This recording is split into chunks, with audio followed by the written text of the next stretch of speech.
شروع اللہ کے نام سے جو نہایت مہربان اور بڑا رحم والا ہے۔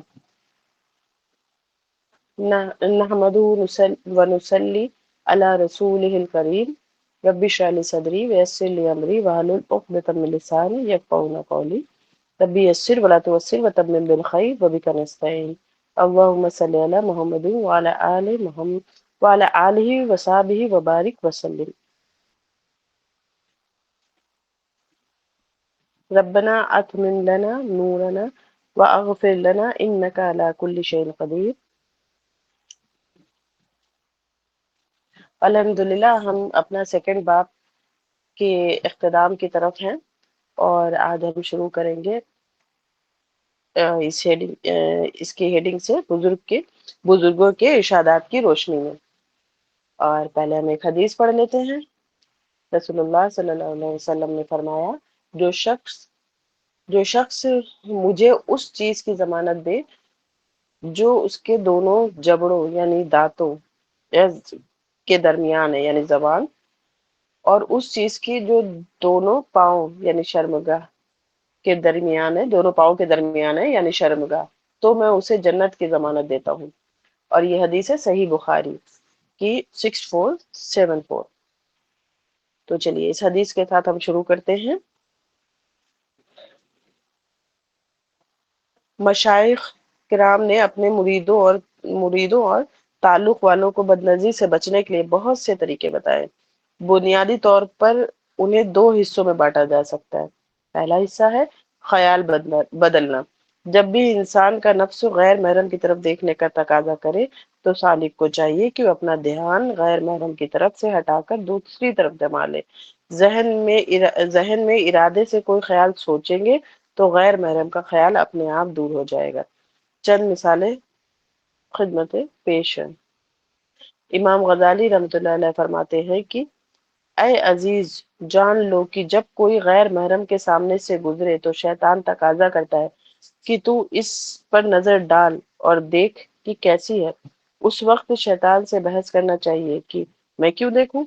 اگر یہ بدصورت ہے تو میں گناہ بے لذت کروں گا، اگر خوبصورت ہے تو گناہ کے ساتھ ساتھ دل میں حسرت بھی پیدا ہوگی کہ کاش یا مجھے حاصل ہوتی۔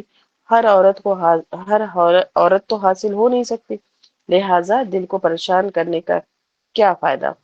بس دل میں یہی فیصلہ کرے گا کہ نہ دیکھو، نہ گناہ ہو اور نہ ہی دل پریشان ہو۔ دل کا اطمینان گنوانا عقل مندی کا کام نہیں۔ حضرت اقدس تھانوی رحمۃ اللہ علیہ فرمایا کرتے تھے، جب کسی حسین کی طرف طبیعت مائل ہو تو اس کا علاج یہ ہے کہ فوراً کسی ایسے آدمی کا تصور باندھو جس کا رنگ کالا ہے، چیچک کے داغ ہیں، آنکھوں سے اندھا ہے، سر سے گنجا ہے، دانت لمبے اور آگے نکلے ہوئے ہیں، ہونٹ موٹے اور ناک بہ کر ہونٹوں تک پہنچ چکی ہے، مکھیاں بیٹھی ہوئی ہیں، تو طبیعت میں سخت ناگواری ہوگی۔ یہ کراہیت اور نفرت اس جنسی میلان کو کم کر دے گی جو حسین کو دیکھ کر دل میں پیدا ہوا تھا۔ کبھی کبھی یہ تصور بھی کریں کہ یہ حسین جب مرے گا اور قبر میں جائے گا تو اس کا نازک بدن ڈھل جائے گا، کیڑے اسے کھائیں گے، سخت بدبو پیدا ہوگی، لہٰذا اس کو دیکھ کر میں اپنے رب کو ناراض کیوں کروں؟ ایک بزرگ فرمایا کرتے تھے کہ جب کسی حسین و جمیل کی طرف طبیعت مائل ہو تو فوراً اس کے بڑھاپے کا تصور کرے کہ کمر جھکی ہوگی، ہڈیوں کا ڈھانچہ بنا ہوگا، بینائی بہت کمزور ہوگی، سننے کی طاقت ختم ہو جائے گی، نہ منہ میں دانت ہوگا، نہ پیٹ میں آنت ہوگی، بیٹھے بیٹھے پیشاب نکل جایا کرے گا، چہرہ چھوارے کی طرح بن جائے گا، لہٰذا اس کو دیکھ کر میں اپنے رب کو کیوں ناراض کروں؟ ایک بزرگ فرمایا کرتے تھے کہ جب کسی حسین و جمیل کی طرف دیکھنے کا دل چاہے تو فوراً تصور کرے کہ میرے شیخ میری طرف دیکھ رہے ہیں، تو طبیعت میں جھجک پیدا ہو جائے گی، نظر ہٹ جائے گی۔ پھر سوچے کہ اگر میرے شیخ اس عمل کو دیکھے تو کس قدر ناراض ہوں گے، حالانکہ اللہ تعالیٰ تو حقیقت میں دیکھ رہا ہے، تو وہ کتنا ناراض ہوگا۔ اس سے بد نظری سے توبہ کی توفیق نصیب ہو جائے گی۔ اور اس کا دوسرا طریقہ نفس کو سزا دیں۔ بد نظری سے بچنے کے لیے دوسرا طریقہ یہ ہے کہ انسان اپنے نفس پر سزا مقرر کرے کہ بد نظری کی تو تمہیں سزا دوں گا، کیونکہ سزا کی تکلیف زیادہ ہوگی بد نظری کی سزا کے مقابلے میں، لہذا وقت کے ساتھ ساتھ نفس بد نظری کی عادت سے رک جائے گا۔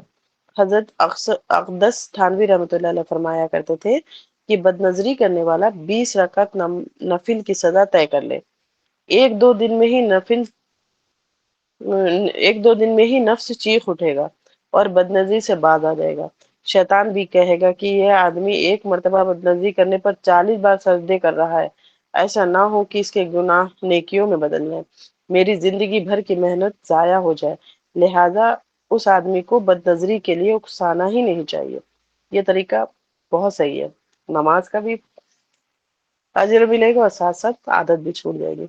ایک بزرگ فرمایا کرتے تھے کہ جس آدمی کو کھانے پینے کا چسکا لگا ہوا ہو، اسے چاہیے کہ 3 روزے رکھنے کی سزا طے کرے، جب بھوکا پیاسا رہے گا تو مستی بازی دور ہو جائے گی۔ اور ایک بزرگ فرمایا کرتے تھے بد نظری کرنے والا اگر غریب آدمی ہے تو وہ اپنے اوپر مال صدقہ کا جرمانہ مقرر کرے، جب اپنی ضرورتوں کو قربان کر کے مال صدقہ کرنا پڑے گا تو سب نشہ ہرن ہو جائے گا۔ اور ایک بزرگ فرمایا کرتے تھے کہ نفس میں بد نظری کا دائیا پیدا ہو تو تنہائی میں اپنی پیٹھ پر کپڑے کا بنا ہوا کوڑا بنا کر مارے اور سوچے کہ جب قیامت کے دن فرشتے کوڑے لگائیں گے تو کیا بنے گا۔ اس طریقے سے چند دنوں میں بد نظری کی عادت ختم ہو جائے گی۔ راقم الحروف یعنی لکھنے والے کے لیے کچھ آزمائے ہوئے نسخے، جو جنہوں نے بک لکھی ہے یہ ہمارے حضرت مولانا پیر ذوالفقار احمد نقش بندی، ان کے کچھ آزمائے ہوئے نسخے انہوں نے یہاں پر مینشن کیا۔ نیچے کچھ نسخے پیش کیے جاتے ہیں جس نے بن جس نے بندے نے اور تعلق والوں نے بہت زیادہ فائدہ اٹھایا، پڑھنے والے ان نقطوں کو ذہن میں رکھ کر فائدہ اٹھائے، کارگر پائیں گے۔ بد نظری کے موقع سے بچیں، سب سے بڑی یہ پہلا ان کا ہے بد نظری کے موقع سے بچیں، سب سے بڑی احتیاط یہی ہے کہ جن موقعوں پر بد نظری ممکن ہو اس سے بچیں۔ شادی بیاہ کے موقع پر ملی جلی محفلوں میں ہرگز نہ جائیں، کسی جگہ جانے سے 2 راستے ہو تو وہ راستہ اپنائیں جس میں بد نظری کا خطرہ کم ہو، کسی گھر کے دروازے کو کھٹکھٹائیں تو سامنے سے ہٹ کر کھڑے ہو جائیں، ایسا نہ ہو تو کوئی بچہ دروازہ کھولے اور بے پردگی ہو۔ ہوائی جہاز وغیرہ کا سفر کے ٹکٹ کاؤنٹر پر جہاں مرد ہو وہاں جائیں تاکہ عورتوں سے بات چیت کرنے کا موقع پیش نہ آئے۔ گاڑی میں سفر کرتے ہوئے آس پاس سے گزرنے والی گاڑیوں پر نظر نہ جمائیں، ممکن ہے کہ بے پردہ عورت بیٹھی ہو تو بد نظری ہو جائے گی۔ اپنے گھر میں داخل ہوتے وقت خکار ایسی آواز پیدا کر دیں کہ اگر کوئی غیر عورت موجود ہو تو وہ پردہ کر لے۔ بس ٹرین اور ہوائی جہاز کے سفر کے دوران کوئی دلچسپ کتاب اپنے پاس رکھیں اور اسے پڑھتے ہوئے وقت گزار دیں، جب تھک جائیں تو سو جائیں، نیند نہ آئے تو مراقبے کی نیت کر کے بیٹھے رہیں۔ آنکھ کھولنے سے آنکھیں کھولنے سے مسافر عورتوں پر نظر پڑنے کا اندیشہ ہوگا۔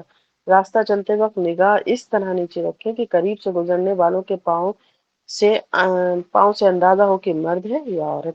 ہر وقت یہ ذہن میں رکھیں کہ عورت نے ہم سے پردہ نہیں کرنا ہے، ہم نے عورتوں سے پردہ کرنا ہے۔ طواف کے دوران نظروں کو کندھوں پر جمائے رکھیں، ہرگز اوپر نہ اٹھنے دیں۔ محلے میں جہاں تندور وغیرہ پر عورتیں ہوتی ہیں اس مکان کی طرف نظر ہی نہ اٹھائیں۔ تفریح گاہوں میں اول تو جائیں ہی نہیں، اگر مجبوری میں جانا پڑے تو ایسا وقت ایسے دن کا چناؤ کریں کہ لوگ نہ ہونے کے برابر ہوں۔ اگر کسی دفتر یا ایئرپورٹ لاؤنج وغیرہ میں انتظار کرنے کے لیے بیٹھنا پڑے جہاں ٹی وی چل رہا ہو یا عورتوں کی تصویریں لگی ہوں تو ارادتاً ان کی طرف سے پیٹ کر کے بیٹھیں۔ سڑکوں کے کنارے لگے ہوئے فلمی بورڈوں یا اشتہاری بورڈوں پر نظر نہ ڈالیں۔ موٹر سائیکل یا کار چلاتے ہوئے اگر رکشہ تانگا سامنے ہو تو اس میں بیٹھی عورتوں کی طرف نظر نہ اٹھنے دیں۔ جس سڑک یا گلی سے لڑکیوں کا اسکول یا کالج ہو اس سے گزرنا چھوڑ دیں تو بہتر ہے۔ کافروں کے ملک میں سفر کرنا پڑے تو بہتر ہے کہ لوگوں کے چہروں پر نظر ہی نہ ڈالیں۔ اول تو گرمی کے موسم میں آدھے سے زیادہ ننگے ہوتے ہیں، اگر سردی کے موسم میں جسم پر کپڑے ہوں بھی تو مرد اور عورت کے درمیان پتہ ہی نہیں چلتا۔ کئی مرتبہ لباس ایک جیسا ہوتا ہے، عورتیں کوٹ پتلون پہنتی ہیں، ٹائی لگاتی ہیں، مردوں کی طرح بال کٹواتی ہیں۔ اس مصیبت سے بچنے کا حل یہی ہے کہ نگاہیں جھکائے اور ایمان بچائے، اللہ کی عاجزی کے ساتھ التجا کرے، یا الہی، یہاں پر ایک شعر مینشن ہے، غم حیات کے سائے محیط نہ کرنا، کسی غریب کو دل کا غریب نہ کرنا، میں امتحان کے قابل نہیں میرے مولا، مجھے گناہوں کا موقع نصیب نہ کرنا۔ اور سیکنڈ ہینڈ کا، بیوی کو خوش رکھیں، اپنے بیوی کے ساتھ بہت محبت و الفت کا برتاؤ رکھیں، اس کے پہننے اوڑھنے وغیرہ کا خیال رکھیں۔ جب بیوی گھر میں میاں کی محبت و پیار دے گی، خدمت کرے گی،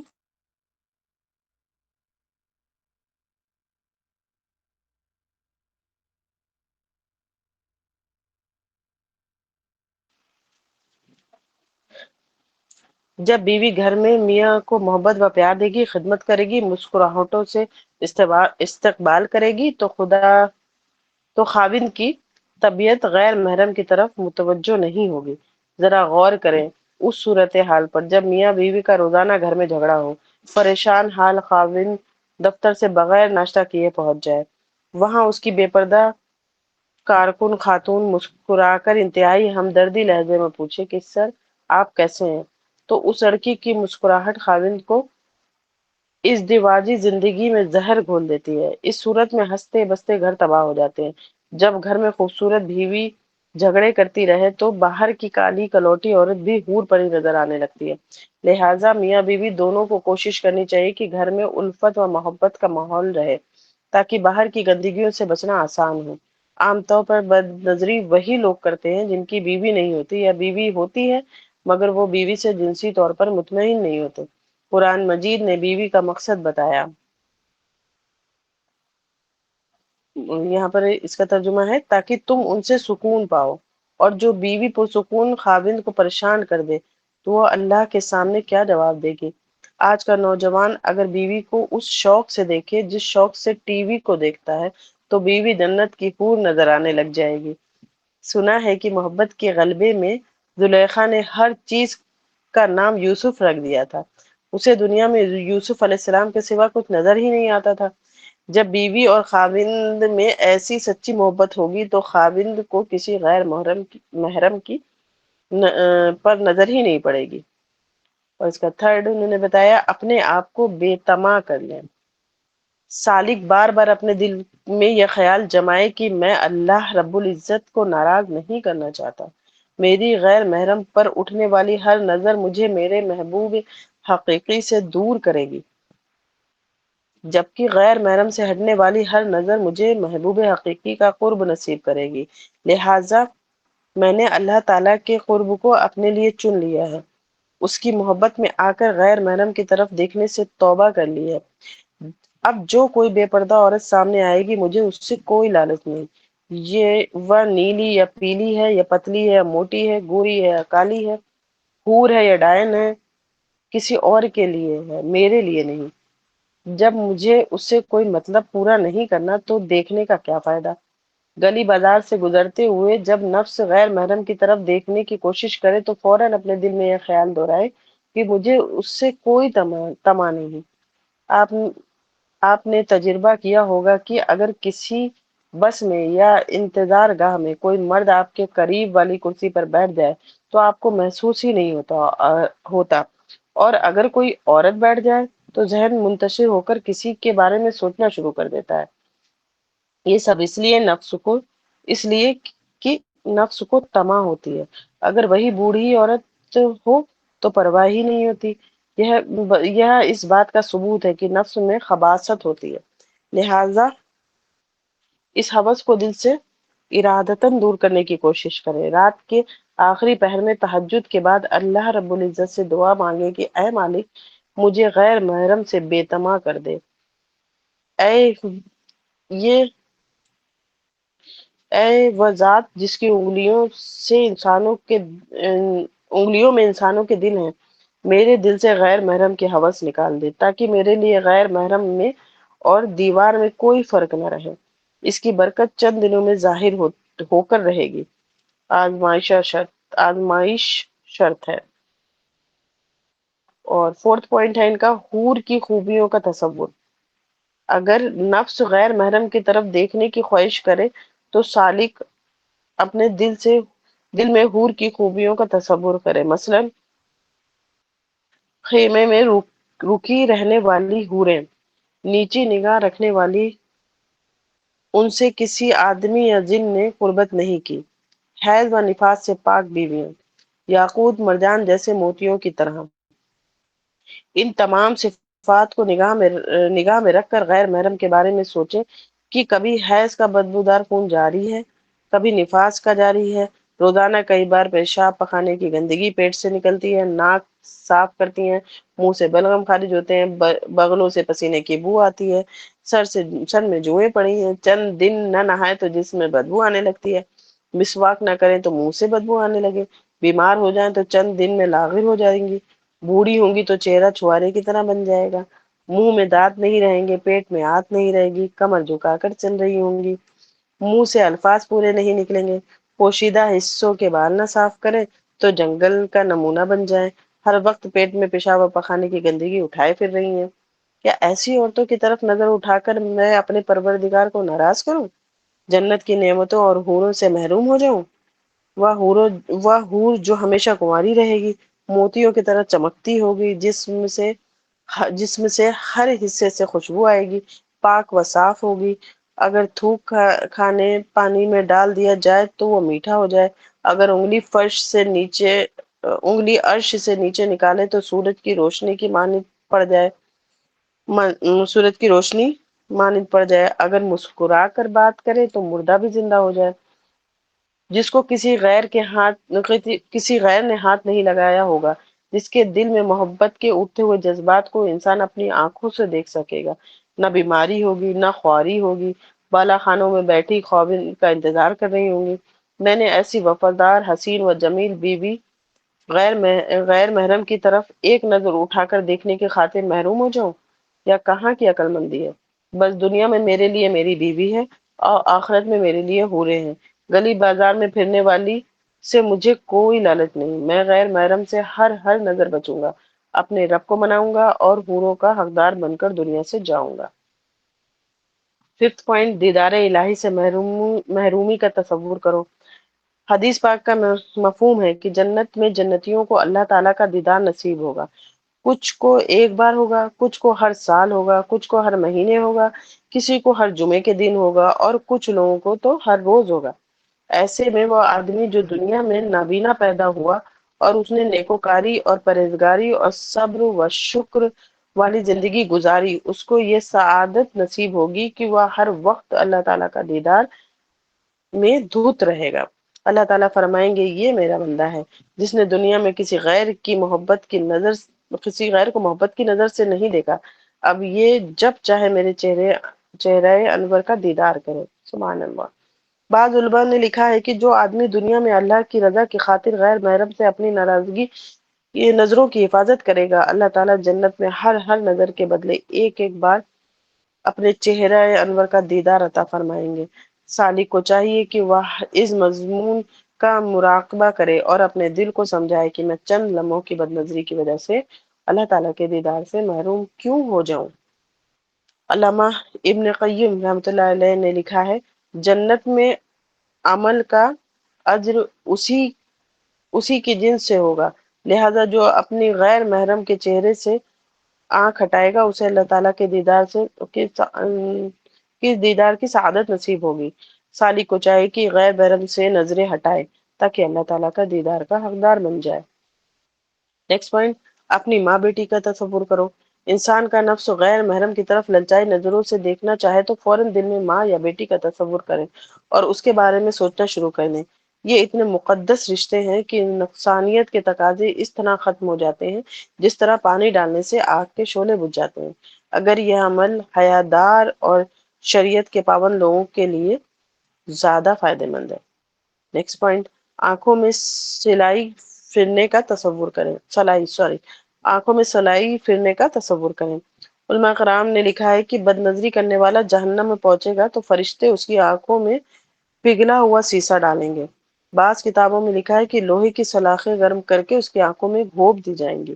جب سالک کا نفس بد نظری پر اکسائے تو سالک کو اپنے ذہن میں تصور کر لینا چاہیے کہ وقتی لذت کی خاطر میری آنکھوں میں گرم سلائیاں پھیری جائیں گی تو کیا حال ہوگا۔ چند دن لگاتار تصور کرنے سے نفس کی خباثت ختم ہو جائے گی۔ اور نیکسٹ پوائنٹ اصول کی بات، جن لوگوں کو بد نظری کی پرانی عادت ہوتی ہے اور ابتدائی نسخوں سے ان کی نفس کی ہٹ درمی دور نہیں ہوتی، انہیں چاہیے کہ اپنے نفس کو سمجھائیں کہ اللہ رب العزت کے ہاں ایک اصول ہے جو آدمی کچھ گناہ کرنا شروع کرے تو اول تو رب کریم اس کے ساتھ حلم و بردباری کا معاملہ فرماتے ہیں، اگر بندہ پیچھے نہ ہٹے تو کچھ عرصے ستاری کا معاملہ فرماتے ہیں، اور اگر پھر بھی آگے بڑھتا جائے تو سزا کا ارادہ فرماتے ہیں، اور جس دن بد نصیب کے لیے سزا کا ارادہ فرما لے پھر اس کو گنتی کا ناچ نچا دیتے ہیں، گھر بیٹھے بٹھائے ذلیل کر دیتے ہیں، دوسروں کے لیے عبرت کا نشان بنا دیتے ہیں۔ لہٰذا میں بہت عرصے سے بد نظری والا گناہ کر رہا ہوں، ابھی تک اللہ تعالیٰ ستاری کا معاملہ فرما رہے ہیں، اگر سزا کا ارادہ کر لیا تو میں دین و دنیا میں برباد ہو جاؤں گا، کہیں کا نہیں رہوں گا۔ ارشاد باری تعالیٰ ہے الحج کی آیت نمبر 18، جس کا مفہوم ہے جس کو اللہ تعالیٰ ذلیل کرے اس کو کوئی عزت دینے والا نہیں۔ اس آیت کا تصور کرنے سے بد نظری کی عادت سے جان چھوٹ جاتی ہے۔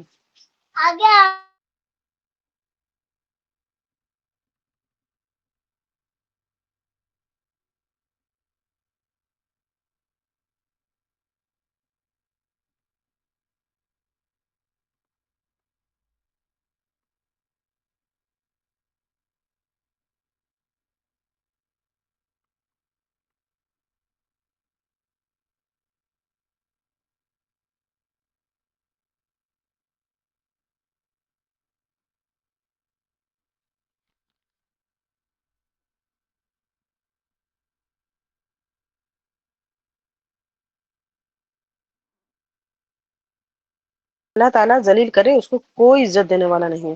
اس آیت کا تصور کرنے سے بد نظری کی عادت سے جان چھوٹ جاتی ہے۔ اور نیکسٹ پوائنٹ ہے اپنے نفس سے مناظرہ یعنی بحث۔ جب انسان کا نفس بدن زری کی کوشش کرے تو اپنے نفس سے یوں بحث کرنی چاہیے کہ اے نفس، تیرا نام اتنا بلند مگر تیری حرکتیں اتنی پست ہیں، تو مخلوق کی نظر میں اللہ کا دوست ہے مگر اللہ کے دشمنوں والے کام کر رہا ہے، تو ظاہر میں مومن ہے باطن میں فاسق ہے، تو اوپر سے لا الہ ہے اور اندر سے کالی بلا ہے، تو ظاہر میں اللہ کا بندہ ہے تنہائی میں شیطان کا پجاری ہے، تیری زبان اللہ کی طلبگار ہے، تیری آنکھیں غیر محرم سے پیار ہے، تیری آنکھوں کو غیر محرم سے پیار ہے، مخلوق کی نظر میں صوفی و صافی مگر خالق کی نظر میں قابل معافی ہے، تیرے ظاہر پر سنت سجی ہوئی ہے اور تیرے باطن میں شہوت بھری ہوئی ہے، مخلوق کی نظر سے تیری حرکتیں پوشیدہ ہیں مگر خالق کی نظر میں کھلی ہوئی ہیں، تو ظاہر میں جنت کا طالب ہے مگر حقیقت میں جہنم کا خریدار ہے، بہتر یہی ہے کہ نقصان کی تجارت سے باز آ، گھاٹے اور نقصان کے سودے سے پیچھے ہٹ جا، اللہ تعالیٰ نے تیرے لیے توبہ کا دروازہ رکھا ہوا ہے، شاید یا تیری مہلت کا آخری دن ہو، بعد میں حسرت و افسوس کرنے سے کیا فائدہ، اب پچھتائے کیا ہو جب چڑیا چگ گئی کھیت۔ چند بار نفس کے ساتھ اس طرح کی جرح کرنے سے بد نظری میں اچھی خاصی کمی آئے گی۔ اور مراقبہ میت، جب انسان کا نفس بدزنی سے باز نہ آئے تو سالک کو میت الہی کا دھیان پیدا کرنے کے لیے ہر نماز کے بعد چند لمحے اپنے دل میں آیت کریمہ کا مضمون سوچیں۔ ہوول معکم اینما کنتم، یعنی یا تمہارے ساتھ ہے، یعنی وہ تمہارے ساتھ ہے تم جہاں کہیں بھی ہو۔ پھر اپنے نفس کو سمجھائیں کہ دیکھو تم اللہ تعالیٰ کی نظر میں کہیں بھی اوجھل نہیں ہو سکتے، جب تم غیر محرم کو دیکھ رہے ہوتے ہو تو پروردگار تمہاری طرف دیکھ رہا ہوتا ہے۔ یہ اللہ تعالیٰ کی بردباری ہے کہ تمہاری پکڑ نہیں فرما رہے ہیں۔ اگر یہی کچھ کرتے رہے تو بکرے کی ماں کب تک خیر منائے گی؟ یا نظر کے تیر تمہیں روحانی موت ملنے کا سبب بنیں گے؟ عدلے کا بدلہ ہو کر رہتا ہے، تم غیر عورت کو لچائی نظروں سے دیکھتے ہو، کوئی تمہاری عورتوں کو ایسی نظروں سے دیکھے گا۔ اے نفس، یہ بات اچھی طرح جان لے، جیسی کرنی ویسی بھرنی، نہ مانے تو کر کے دیکھ، جنت بھی ہے دوزخ بھی ہے، نہ مانے تو مر کر دیکھ۔ انشاءاللہ اس مراقبے کے کرنے سے اللہ تعالیٰ کی رحمتیں شامل حال ہوں گی اور بد نظری سے توبہ کی توفیق ہوگی۔ اور ایک مغالطہ، بعض نوجوان یہ چاہتے ہیں کہ نفس میں غیر محرم کی طرف دیکھنے کا خیال اور تقاضا ہی پیدا نہ ہو، اس سے اس کے حاصل نہ ہونے پر بہت پریشان ہوتے ہیں، سمجھتے ہیں کہ ہمارے ذکر و مراقبے کا کوئی فائدہ نہیں۔ یاد رکھیں، شیطانی وسوسہ ہوتا ہے، اگر نفس میں بد نظری کی خواہش ہی نہ رہے تو اس سے بچنا کون سی بہادری ہے؟ اندھا کہے کہ میں غیر محرم کو نہیں دیکھتا، تو یہ کون سی فخر کی بات ہے؟ مزہ تو یہ ہے کہ بھرپور شہوت کے باوجود گناہ سے بچا جائے۔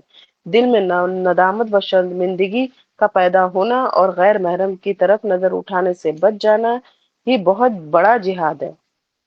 یہ سب کچھ زندگی بھر کرنا ہے اور اپنی کوتاہیوں پر رونا دھونا ہے۔ جب اس حال میں مریں گے تو قبر میں پرسکون نیند آئے گی۔ شاید فرشتے منکر نکیر آپس میں گفتگو کریں، سراہنے میر کے آہستہ بولو، ابھی تک روتے روتے سو گیا ہے۔ اور اس شعر کے ساتھ یہ باب ہمارا مکمل ہوا۔ انشاءاللہ باب 3 ہم منڈے کو کریں گے، حجاب اور پردے کا حکم، اور ہم اس کو کلوز کرتے ہیں دعاؤں کے ساتھ۔ اے اللہ، تو جو کچھ ہم نے سنا اور سیکھا، اس سب پر پہلے ہمیں خود عمل کرنے کی اور پھر دوسروں تک پہنچانے کی توفیق عطا فرما۔ ربنا تقبل منا انك انت السميع العليم واتب علينا انك انت التواب الرحيم۔ سبحان سبحان سبحانك سبحانك اللهم وبحمدك اشهد ان لا اله الا انت استغفرك واتوب اليك۔ سبحان ربك رب العزة عما يصفون وسلام على المرسلين والحمد لله رب العالمين۔ السلام علیکم ورحمۃ اللہ وبرکاتہ۔